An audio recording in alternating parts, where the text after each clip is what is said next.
તો સારું જ હતું પણ તું આવી ગઈ પછી ખબર નહીં આવડું મોટું બેગ લઈ આવી એમ ને હા, એ તમે એક બે જોડી જ કપડાં છે. હા એ તો ખબર છે દર વખત અહીંથી તો બધું બેગ ભરીને જાસ ભાભી તમે કેટલા લકી છો ને, તમને મારા ભાઈ જેવો સારો છોકરો મળી ગયો. બાકી તો તમે એવું સપનામાં નહીં વિચારો કે તમને આટલો સરસ છોકરો મળશે. વિચારવાનો તો ટાઈમ જ ક્યાં તો મને જોતા જ તારા ભાઈનું ખુલ્લું રહી ગયું તો રોજ મારા ઘર સુધી પાછળ આવતો. હા, તો એ તમારો ભાઈ ડોક્ટર છે ને પણ. આ તો મારી ડિગ્રી સીએ જ છે ને સાસુ મને તો જોતી જ તીક્કા માતી બહુ.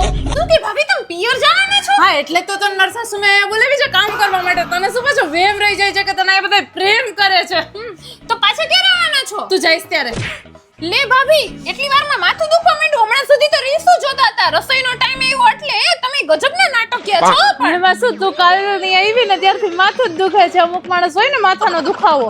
ભાભી આ કાચ સાફ મત કર્યો અલે લાગે. તો કેટલા કરવા માંડ સાફ સફાઈ. હું તો જાઉં છું મારા પિયરે. મારે તો પેકિંગ કરવાનું છે અને છે ને થોડાક દિવસ કામ વાળી બેન નથી આવવાની તો છે ને બધા ઘરના કામ કરજે. અને સાસુમાં તો હવે મદદ નહીં કરાવે કેમ કે હું આવી તે દિવસ તને કામ કરવાની આદત તો છૂટી ગઈ છે તો બધું તારે જ કરવું પડશે હે ને. કરવા માંડ. આલે પડી ગયું નીચે હે ને. કચરા પોતા વાસણ બાલ્કની સાફ કરવાની, ચકાસી સાફ કરવાની, કાચ બાદ બધા સાફ કરવાના છે.